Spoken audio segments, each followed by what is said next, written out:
The habits we form when we are young have such a profound impact on the rest of our lives. That is what Dostoevsky was getting at when he said, "The second half of a man's life is made up of nothing but the habits he has acquired during the first half." You see, habits are incredibly powerful. They are like the tracks on which a train rides.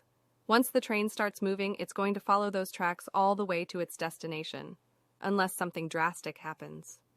And that's what habits are like. They're deeply ingrained in us, and they dictate the course of our lives.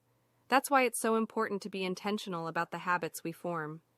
If we don't consciously choose our habits, we'll end up with whatever habits we've unconsciously formed, and that might not be the best way to spend the second half of our lives.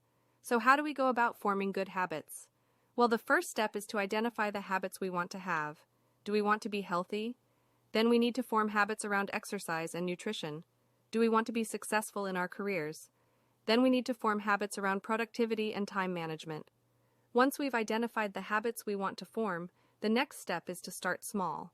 It's easy to get overwhelmed and try to change everything at once, but that's a recipe for failure. Instead, focus on one habit at a time.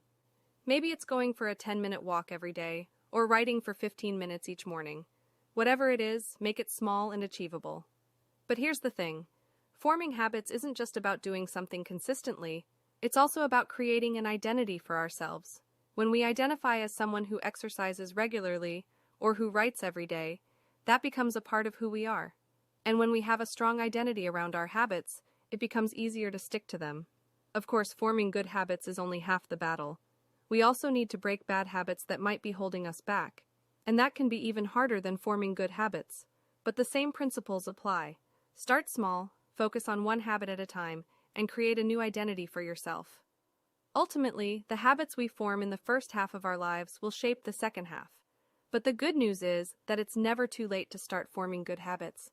It might take some work, and it might not be easy, but the payoff is worth it. Because when we consciously choose our habits, we're creating a future for ourselves that's based on our values and our desires. And that is what life is all about.